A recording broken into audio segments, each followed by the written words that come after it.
SSC वाले students और parents बहुत ज़्यादा कंफ्यूज और परेशान हो रहे हैं। 11th क्लास वाले पूछ रहे हैं कि हमारे एग्ज़ाम कब होंगे, हमारे लिए एडमिट कार्ड कब आएंगे, हमारे पेपर होंगे या नहीं होंगे, इस साल 11th के लिए आएगा कि नहीं आएगा।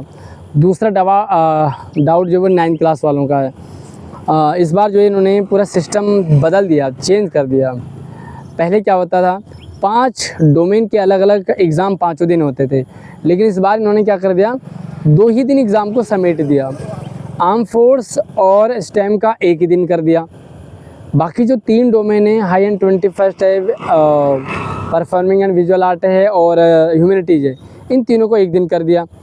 अब बच्चे बहुत कंफ्यूज हैं, भाई हम कौन से एग्ज़ाम दें, हमारा सिलेक्शन कैसे होगा, कैसे पता चलेगा कि हमने कौन सा एग्ज़ाम दिया है। सबसे पहली चीज़ तो आप ये कि वीडियो को आप एंड तक देखें और अपनी आदत बना लें पूरी वीडियो देखने की, पूरी इन्फॉर्मेशन लेने की। आप लोग आधी जानकारी लेते हैं इसलिए कंफ्यूज रहते हैं। इस वीडियो को भी कई सारे बच्चे अभी छोड़ के चले जाएंगे, तो उनको पूरी जानकारी पता ही नहीं होगी, फिर वो कमेंट करेंगे तो आपको क्लियर हो ही नहीं पाएगा। ठीक है, पहले बात मैं 11th क्लास के लिए बता देता हूँ। 11th क्लास का एग्ज़ाम होगा, नोटिफिकेशन दोनों के लिए आया, 9th क्लास के लिए भी 11th क्लास के लिए भी। फॉर्म दोनों क्लास के बच्चों ने भरा है। 9th क्लास की डेट शीट आ गई, शेड्यूल आ गया, आप एग्ज़ाम दे पा रहे होंगे। ठीक है, अब 11th क्लास की बात है तो 11th क्लास जो बेस करता है वो 10th के करना। 10th बोर्ड का एग्ज़ाम अभी अभी आया। अब 11th क्लास के लिए डेट शीट और पैटर्न सारा शेड्यूल किया जाएगा, सिलेबस शेड्यूल किया जाएगा एग्ज़ाम का, तो वो आपको जल्दी ही मिल जाएगा और आपके भी एग्ज़ाम होंगे। आपको क्या करना है, सबसे पहले तो आप मुझे कमेंट में बताएं कि आपका 9th क्लास है कि 11th है। दूसरा, आप किस डोमेन का एग्ज़ाम देना चाह रहे हैं और आपने फॉर्म कौन कौन से डोमेन में भरे थे। ठीक है, ये सारी चीज़ें क्लियर हो गई। अब बात करते हैं कि अगर आपने 11th क्लास के लिए भरा है तो आप अपनी तैयारी रखें, क्योंकि अचानक से डेट शीट आएगी और डेट शीट आएगी तो फिर आप एग्ज़ाम नहीं दे पाओगे। आप तैयारी नहीं कर पाओगे तो एग्ज़ाम नहीं दे पाओगे। तो आपको सबसे पहले अपनी तैयारी करनी है। तैयारी के लिए जो बुक्स वगैरह हैं वो आपको मैंने बताया कि एनसीईआरटी पढ़ें, एनसीईआरटी से ही सारा पेपर आएगा।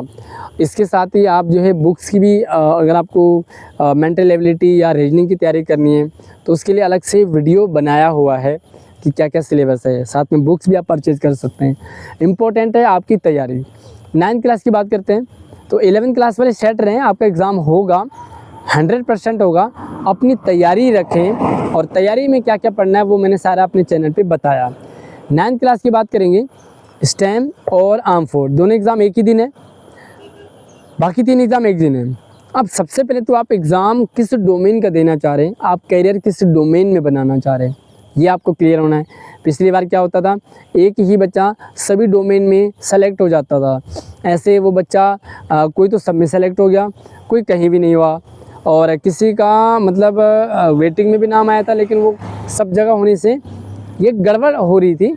इस बार आपको खुद चूज़ करना है कि आप स्टेम, अगर आप साइंस लेना चाह रहे तो स्टेम लेंगे, आर्म फोर्स लेंगे, तो आपको आर्म फोर्स या स्टेम दोनों में से एक चूज़ करना होगा। जब पेपर देंगे तो वहाँ पर टिक करने के लिए ऑप्शन आएगा, जहाँ तक मुझे लगता है अभी। बाकी दूसरे दिन का एग्ज़ाम है 26-27 को, तो 27 वाले में भी आप एक डोमेन को चूज़ कर पाओगे, आप उसका एग्ज़ाम दे पाओगे। रही बात एक क्वेश्चन पेपर की, तो क्वेश्चन पेपर सभी का सेम रहेगा। ठीक है, आपको उसमें पेपर में ऑप्शन मिलेगा कि अगर आप विजुअल आर्ट लेना चाह रहे हैं तो ये वाले क्वेश्चन करेंगे, अगर आप हाई एंड 21st लेना चाह रहे हैं तो ये क्वेश्चन करेंगे यहाँ से यहाँ तक। तो ये थोड़ा सा डिफरेंसेस रहेंगे पेपर में। और जब पेपर आपका हो जाएगा तो आप मुझे भी अपना एक्सपीरियंस शेयर करें कि आपका पेपर कैसा था, आपने क्या कन्फ्यूजन थी, कितना अच्छा लगा, है ना, तो क्या डाउट में था, क्या टफ था, तो आप शेयर ज़रूर करें। मेरा व्हाट्सअप नंबर, इंस्टाग्राम आईडी मैंने इसी वीडियो की डिस्क्रिप्शन में डाला है, आप अपना एक्सपीरियंस ज़रूर शेयर करें। ठीक है, बाकी कुछ और कन्फ्यूजन है तो आप मुझसे हर एक डाउट सवाल शेयर कर सकते हैं।